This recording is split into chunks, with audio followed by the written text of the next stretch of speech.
มันคือสิ่งที่เราไม่ได้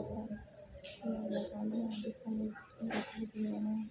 สิ่งที่เราให้เขาในสุขภาพในขณะที่อยู่ในสุขภาพ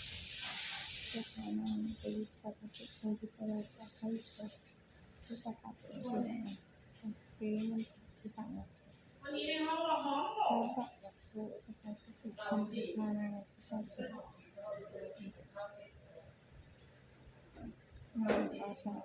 แล้วก็ติดติดปฏิสัมพันธ์ก็ทำให้มันมากขนาดที่มันจะช่วยในการไม่ให้เราขาดทุนในการทำงานให้มันเป็นที่มีเงินให้ที่มันจะเป็นทางใช้ที่มันจะต่อไปที่มันว่ามันที่การติดนะเราจะตัดสินใจที่จะตัดได้ที่ทำให้มันไม่ได้เขามีชื่อคู่มาให้ไม่มีที่มันเป็นที่มันเป็นเราจะที่มันทำให้ที่ทำให้ที่มีก็มันจะเสียอย่างเดียวเลย ที่มันจะที่ทำให้ใช้ที่ดีAku kasih akan kita mana saya kasih tahu kita tidak tahu mana mana itu proses ini aku mana yang begitu ini dengan dalam satu tanggal hari itu yang aku karena tapi